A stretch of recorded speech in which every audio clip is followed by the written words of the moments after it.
Hello again, Show Day fans. This time I'm going to do 2 story tickets without Mystic Star. Dang it, kitten. If we didn't have so much of a scare yesterday, then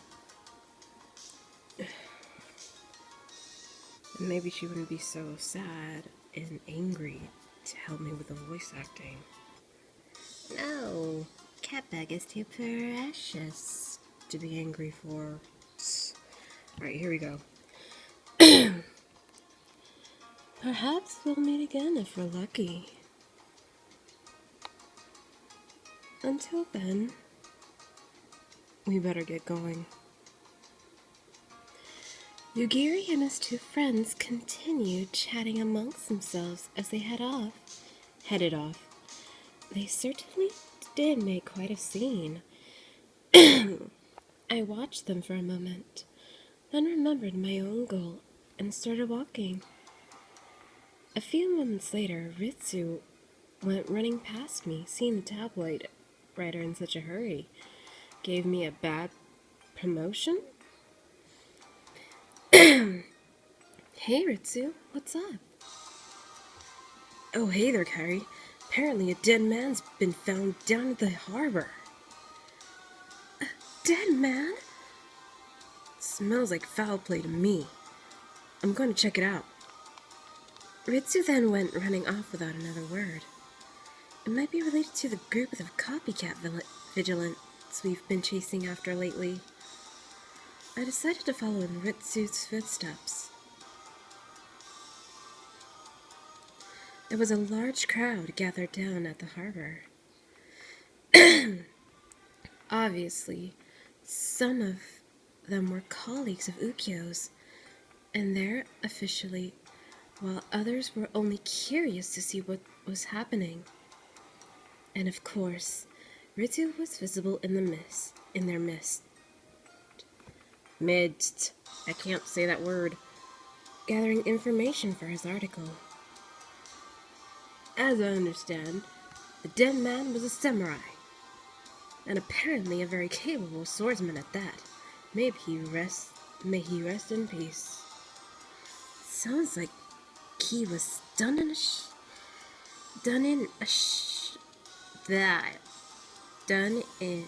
by a sharp blade of some sort. It's a scary world we live in these days. It's horrible if you ask me.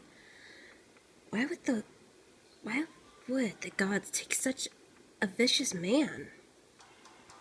There was plenty of gossip to be heard. That doesn't sound like our copycats. If he was as vigorous as they say he was, no vigilant would touch him. Still, it would probably be best to report the incident to Makoto. I began mentally organizing what I had heard while preparing to leave. Then, without warning, I sensed a dangerous and deadly presence coming from behind me. Whoa, whoa.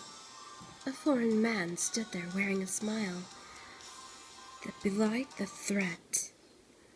And yet it was obviously coming from him. In response to my bewilderment, the man placed his hand to his chest. It's a pleasure to meet you. My name is Hades. I only just arrived in Nagasaki and would love to have you show me around. You want me to show you around? There was no reason I would stand out in such a large crowd. However, Hades was staring straight at me.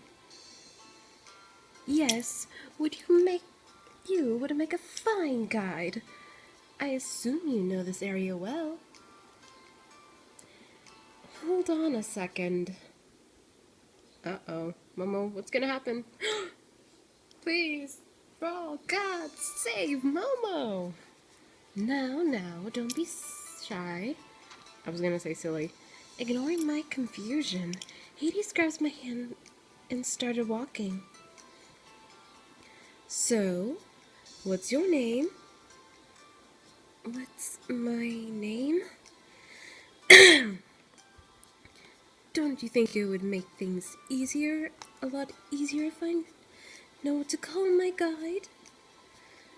That is, unless you're too important to be addressed by name, or maybe you're up to no good. Of course not. My name is Kairi Kurano. Kairi? Hades nodded rather suggestively while continuing to lead me by the hand. I don't feel that deadly presence about him anymore. I wonder what that was all about. I had plenty of questions, but didn't dare ask them out of fear that the deadly presence would return. In the end, I decided it would be best to accompany Hades as his guide. Oh no. I swear, if you hurt her, Hades, I'm gonna destroy you. No, seriously, go to hell. I began showing him around Nagasaki. Nagasaki. I can't pronounce that word. Nagasaki. And he eyed the scenery with obvious courtesy. This is really just a side street? It looks way too beautiful for that. You honestly haven't been here long, have you? No, not really, and I haven't managed to travel around much either. Hades was excitedly strolling along beside me. It scares me a little how much his smile hid his true intentions. I wasn't sure how safe it was to trust him. My contemplation of how I felt about him was interrupted when I spotted Tsugu up the street. I can't pronounce his name either, so sorry if I screw it up. Walking towards us. Out of my way! How dare you block my path when I told you to move? Ooh. Bastard. People all around were struggling to avoid the man, who was treating them all with his usual arrogance. His behavior is unforgivable. Tell me, is that man really all that important? Hades was most likely asking out of idle curiosity. However, the sight of my brother's murder had me all worked up. That's Saburo Soetsugu. He's a merchant and a shipping agent who single-handedly controls all of Nagasaki's trade. That earns him a lot of money, which he gladly uses to throw his weight around. In his mind, people of Nagasaki are nothing but trash, and the poor don't even deserve to live. Is that so? I doubt you'll find many who are willing to forgive him. However, anyone who doesn't obey him is likely to end up dead. I get the impression you really dislike the man too. Hades' observation startled me. Apparently my anger was showing, despite my attempt to hide it.